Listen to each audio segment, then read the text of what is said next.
जय हिंद दोस्तों।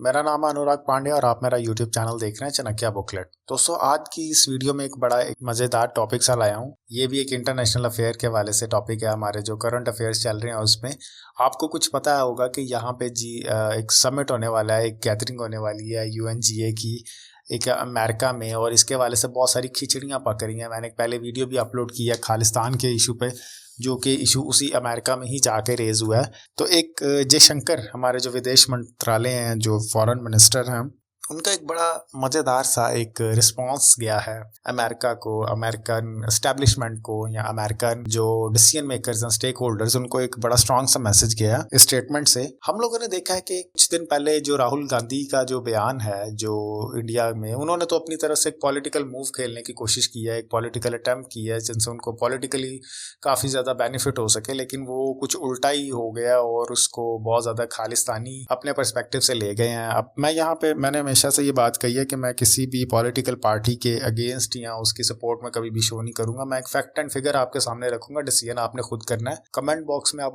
ओपिनियन मुझे दे सकते हैं, आप लाइक या डिसलाइक कर सकते हैं, लेकिन जो फैक्ट्स हैं आप उनको भी देख सकते हैं। अब जो राहुल गांधी ने बात की थी, उन्होंने एज ए क्वेश्चन एयर नरेंद्र मोदी जी को सामने रख के क्वेश्चन एयर सा किया था, क्या ओपन है सब माइनॉरिटीज। तो इसका बहुत ज़्यादा रिएक्शन आया, और ख़ास तौर पे जो मैं यहाँ पे अब किसी पॉलिटिकल को ज़्यादा जोर नहीं देना चाह रहा, लेकिन उनको थोड़ी सी बात सोच के करनी चाहिए थी। इसको खालिस्तानियों ने बहुत ज़्यादा नेगेटिव लिया। इस पर मैंने एक सेपरेट वीडियो बनाई, वो आप सुन सकते हैं। उसके अलावा जो एक मुद्दा बनाया गया, जो असल बात की तरफ मैं आता हूँ, तो वो उसको US ने बहुत ज़्यादा उछाला इस बात को। अब हम सबको पता है कि खालिस्तानी जो कितने बुजदिल हैं और कहाँ छुप के बैठे हैं कनाडा में, और बात इंडिया के खिलाफ करते हैं। कभी सामने तो आ नहीं सकते, ना कोई सेपरेट इनका देश है। खुद टेररिज्म के साथ वो चलते हैं, इनके पीछे बैक पे ISI है और इसको बहुत ज्यादा सपोर्ट इसको करते हैं, ये टेरर को। और खुद वो सारे गैंगस्टर हैं। असल में कोई उनकी खास हिस्ट्री भी नहीं है, कोई ऐसी चीज भी नहीं है, कोई खास वजह भी नहीं है कि जिसकी बिना पर वो सेपरेटिस्ट होने की बात कर सकें। वो बस एक टेररिज्म का ग्रुप है जो कि funded by different organisations, by American organisations, by ISI और कैनेडियन एक्सट्रीमिस्ट। इन सब चीजों में फंड करके वो आगे चल रहे हैं। तो उनको कोई बात चाहिए थी। अब बात यह है कि इस चीज को जो बढ़ावा दिया जा रहा है, जो बढ़ाई जा रही है, जो इसको जरा वैल्यूएट किया जा रहा है, वो अमेरिका की तरफ से भी किया जा रहा है, जिसके खिलाफ जाहिर है कि कोई ना कोई रिएक्शन तो आएगा, चाहे वो इंडियन टर्म से आए, चाहे वो इंडिया के ही प्रेजेंट पंजाब की सिख कम्युनिटी से आए। तो वो एक रिएक्शन तो अच्छा खासा आएगा ही आएगा, ठीक है। तो अब इस रिएक्शन के लिए भी उनको तैयार रहना चाहिए। यही बात हमारे विदेश मंत्रालय जयशंकर साहब ने बोली है कि अब जो हमारा कमेंट आएंगे, जो US के बारे में जो हमारे कमेंट्स आएंगे, वो US उसके लिए रेडी रहे। वो दौर चला गया कि जब US डोमिनेट करता था और US कोई गलत बात भी कर लेता था। अगर आपको याद हो तो कुछ अर्सा पहले की बात है।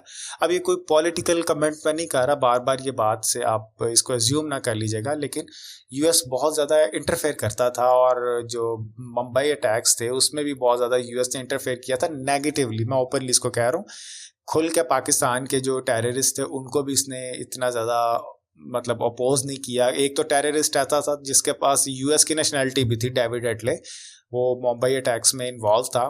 और इसको यानी US से हमेशा दो साइड से खेलता है हमेशा। अब ज़्यादा खुल के बात इस वीडियो में की भी नहीं जा सकती, आप सब समझ रहे हैं इस बात को। US ने असल में इससे जो न्यूज़ थी इसको बहुत ज़्यादा हाईलाइट किया था, और उनकी जो एक ऐलान उमर जो उनकी एक रिप्रेजेंटेटिव हैं जिन्होंने इस बात को उछाला, राहुल गांधी की बात को, और नेगेटिव पर्सपेक्टिव बना के एक प्लेट सी बना के खालिस्तानियों को भी दी कि हाँ भाई इसमें करो ये बात और इसको उछालो।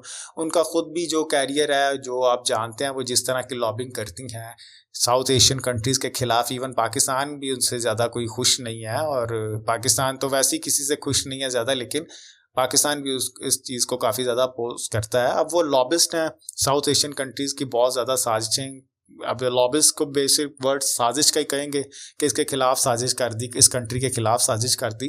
तो अब इस चीज़ को जब उछाला गया तो इंडिया में बहुत ज़्यादा इसको स्ट्रांगली देखा गया है। इसका रिएक्शन आम जनता में भी बहुत ज़्यादा है, और जो स्टेक होल्डर्स हैं, जो मिनिस्टर लेवल हैं, जो फॉरेन अफेयर्स के हमारे स्टेक होल्डर्स हैं, ख़ास तौर पे जो देश को देखते हैं बाहर की दुनिया की पर्सपेक्टिव से, उन वहाँ पे भी बहुत ज़्यादा इसका नेगेटिव टर्म में रिएक्शन देखा गया और इसको कहा गया कि क्योंकि उन्होंने भी ये चीज़ को नेगेटिवली लिया था और नेगेटिव पर्सपेक्टिव इंडिया का फैलाने की कोशिश की थी, तो अब इनको भी जो रिएक्शन मिलेगा वो इसके अकॉर्डिंग मिलेगा। अब वो दौर नहीं रहा हुआ कि इनकी बात को हम जी हाँ करके टाल दें या इसको हम इसको गलत बात को गलत ना कहें। ये पाकिस्तान की इनको आदत होगी कि अगर वो घुस के उसामा बिन लादेन को भी निकाल लें तो नहीं कहा जाए, इनको इनके मुताबिक इनका जवाब दिया जाएगा, चाहे वो यूएस है चाहे वो कुछ भी हो। अभी तक मोदी जी ने ओपनली किसी से भी इतना खुश होकर बात नहीं की रशिया के टूर के बाद। हालांकि जेलेंस्की से भी मिले हैं, यूक्रेन के प्रेसिडेंट से भी, और पुतिन से भी वो थोड़े दिन पहले मिले हैं, कुछ टाइम 1-2 मंथ पहले उनका जो टूर था बहुत ज़बरदस्त था। अब इस बात को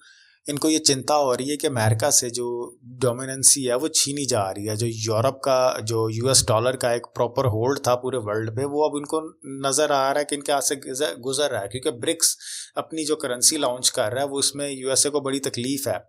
अब उसमें बहुत सारी कंट्रीज़ ऐसी हैं, चाइना, अब वर्ल्ड की जो पॉपुलेटेड कंट्रीज़ हैं, इंडिया है, चाइना है, ब्राज़ील है, अब उनकी सारी की सारी ट्रेड जब ब्रिक्स करेंसी में होगी तो यूएस डॉलर फिर कहाँ पर स्टैंड करेगा? कहीं पे स्टैंड नहीं करेगा। इसको इस चीज़ की बड़ी चिंता हो रही है और इसको बड़ी तकलीफ हो रही है, मैं ये वर्ड ख़ास तौर पर यूज़ करूँगा। अब इसको इस तकलीफ से निकलने के लिए ये ब्लैकमेलिंग के तरीके हैं।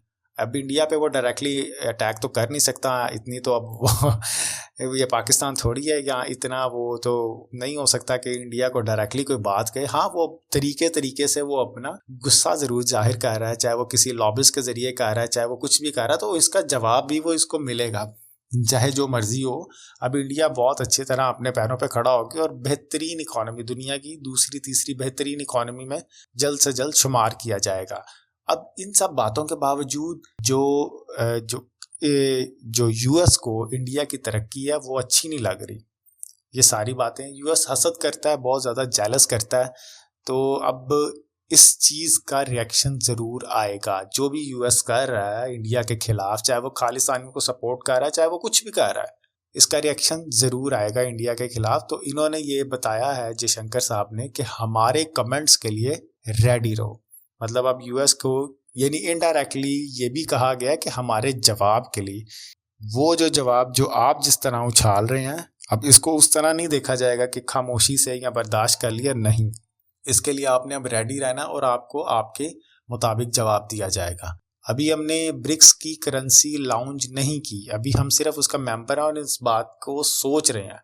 और इस दफ़ा ये भी सुनने में आ रहा है कि जो यूएनजीए का जो मतलब एक गैदरिंग है, जो एक मीटिंग होनी है जो हर साल अमेरिका में होती है, उसमें पॉसिबल है कि नरेंद्र मोदी जी ना जाएं।